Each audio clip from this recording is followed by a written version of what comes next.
मनाजिले Karbala 60 हिजरी 27 रजब अपने नाना हजरत मोहम्मद मुस्तफ़ा सल्लल्लाहु अलैहि वसल्लम के रोज़े मुबारक पर आखिरी हाजिरी देने के बाद इमाम हुसैन शहर मदीना छोड़कर मक्का की जानिब चल पड़े और 4 शाबान को मक्का पहुंचे और 8 जुल्हिज्जतुल हराम को मक्का से करबला की तरफ चल पड़े। इस सफर में इमाम हुसैन रदियल्लाहु अन्हु ने तकरीबन 20 जगहों पर स्टे किया। उनमें से चंद मकामात जहां कोई वाकया पेश आया वो मकामात हम आपको दिखाएंगे। पहली डेस्टिनेशन बुस्तान इब्ने आमिर क्रॉस करने के बाद जब इमाम हुसैन रदियल्लाहु अन्हु दूसरी मंजिल सफ़ाह पर पहुंचे तो वहां आपकी मुलाकात अरबी के एक मशहूर शायर फरजदक से हुई जो बाय चांस कूफा से ही आ रहा था।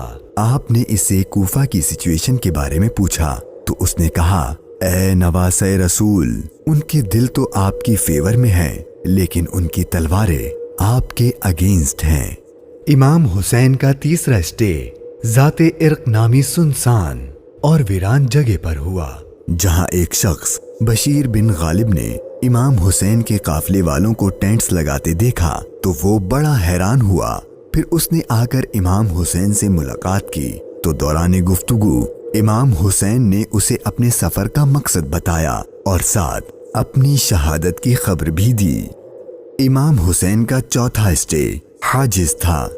इस मकाम पर आले रसूल ने कुछ देर आराम फरमाया और इमाम हुसैन रदियल्लाहु अन्हु ने कूफा वालों के लिए एक खत लिखा और उसे हजरत कैस के हाथों कूफा वालों को रवाना किया। 5वीं मंजिल बाजुल उयून और 6ठी मंजिल खुजैमिया को क्रॉस करके इमाम आली मकाम जब 7वीं मंजिल जरूद पर पहुंचे तो आपको जुहैर बिन अल-कैस नामी शख्स मिले जो कि हजरत उस्मान गनी के करीबी लोगों में से थे और हज अदा करके आ रहे थे।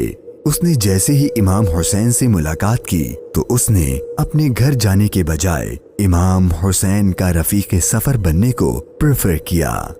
8वीं मंजिल सालिबिया पर एक गमनाक इमाम हुसैन के इंतजार में थी। यही वो मकाम था जहां आपके चचाजाद भाई हजरत मुस्लिम बिन अकील और उनके 2 बेटों की शहादत की दर्दनाक खबर मिली। इस पर आपने खुतबा इरशाद फरमाया और हालात की संगीनी से काफले वालों को आगाह कर दिया ताकि कोई जाना चाहे तो चला जाए, लेकिन आपके साथ सफर शुरू करने वालों में से किसी ने पीठ न फेरी। मुश्किलात में इजाफा और जर्नी डिफिकल्ट होती जा रही थी क्योंकि इब्ने जियाद गवर्नर कूफा को इमाम हुसैन के आने की खबर मिल गई थी और उसने अपने बहादुर और माहिर कमांडर हुर को 1000 का लश्कर देकर इमाम हुसैन को गिरफ्तार करने भेज दिया। इमाम हुसैन जुहाला, बतने उकबा और शराफ से गुजरने के बाद जब 12वीं मंजिल सुरात पहुंचे तो आपका सामना हुर और उसके 1000 के लश्कर से हुआ। इस रेगिस्तानी इलाके में हुर और उसके लश्कर वालों का प्यास से बुरा हाल हो चुका था और उनके पास पानी भी नहीं था तो इमाम हुसैन ने उनको अपने हाथ से पानी पिलाया। फिर आपने उनके सामने तकरीर की और जब आप ज़ोहर की नमाज पढ़ने के लिए खड़े हुए तो आपके काफिले वालों के साथ हुर के लश्कर ने भी आपके पीछे नमाज पढ़ी। 13वीं मंजिल कादसिया, ये है टर्निंग पॉइंट। इमाम हुसैन रदियल्लाहु अन्हु को जाना तो कूफा था लेकिन आपने रास्ता तब्दील कर दिया और आप करबला की तरफ चलना शुरू हो गए। इमाम हुसैन अपनी मंजिल शहादत की तरफ सफर करते हुए मुगीसा, उज़ीबुल हिजानात, बैदा और ज़ू हुसम के बाद जब 18वीं मंजिल कसरे बनी मुकातिल पर पहुंचे तो शाम हो चुकी थी।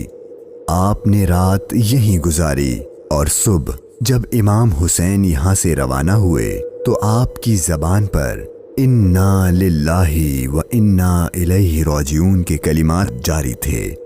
आपके बेटे अली अकबर ने आपसे ये कलिमात पढ़ने की वजह पूछी तो आपने फरमाया कि बेटा, मैंने अभी ख्वाब देखा है और उसमें हमें शहादत की खबर दी गई है।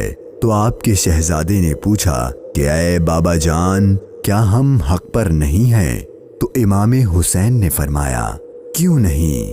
تو آپ کے شہزادے نے بہادری سے جواب دیا کہ پھر موت سے کوئی ڈر نہیں۔ امام حسین کا سفر شہادت، سفر بقائے اسلام اپنے اینڈ کو پہنچنے لگا تھا۔ بس 2 اسٹاپ باقی تھے اور وہ ساری باتیں حقیقت ہونے والی تھیں جو بچپن سے آپ کی شہادت کے بارے میں مشہور تھیں۔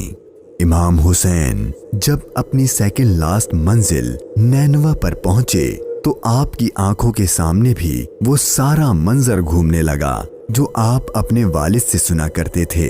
ابھی امام نے تھوڑا ہی فاصلہ طے کیا تھا، ایک ریگستان میدان نظر آیا اور ابھی وہ سارا قیامت خیز منظر آپ کی نظروں میں گھوم ہی رہا تھا کہ ہر اپنے لشکر کے ساتھ ایک بار پھر آپ کے سامنے آ گیا اور اس نے بتایا کہ گورنر کوفہ ابن زیاد نے مجھے خط دیا ہے کہ آپ جس جگہ پر ہوں وہیں آپ کو روک لوں اور آپ کو ایک ایسی جگہ پر ٹھہراؤں جہاں پانی وغیرہ کچھ بھی نہ ہو۔ اور بالآخر آپ کا سفر اپنے اختتام کو پہنچا اور 2 محرم کے دن ابن زیاد کے حکم پر اس چٹیل ریگستانی میدان میں پورے قافلے اہل بیت نبوت اور ان کے اصحاب کو اس 1000 کے لشکر نے روک دیا۔ امام حسین نے دریافت فرمایا کہ اتنا تو بتاؤ کہ اس جگہ کا نام کیا ہے؟ تو جواب دیا گیا اس جگہ کو کربلا کہتے ہیں۔ تو امام حسین نے اپنے خاندان سے فرمایا کہ بس یہی ہمارے ٹھہرنے کی جگہ ہے، یہیں ہمارا خون بہایا جائے گا اور یہیں ہماری قبریں بنیں گی۔ یہاں یزیدی فوج کی گستاخیاں دیکھ کر امام حسین کو سب سے پہلے روکنے والے حضرت حر رضی اللہ عنہ امام حسین کی بارگاہ میں معافی مانگ کر حاضر ہوئے اور اپنی جان آپ پر قربان کر دی۔ یہی کربلا کا میدان آپ کے طویل سفر کی 20ویں اور آخری منزل تھی، اور 8 دن بعد اہل بیت اطہار پر ظلم و ستم کر کے آپ پر اور اہل بیت پاک پر پانی بند کر کے آپ کے ساتھیوں کو بھوک اور پیاس کی حالت میں شہید کر دیا گیا۔ اور 61 ہجری 10 محرم یعنی عاشور کے دن تپتے صحرا 3 دن کی بھوک اور پیاس اور سجدے کی حالت میں امام حسین کو شہید کر دیا گیا۔ انا للہ و انا الیہ راجعون۔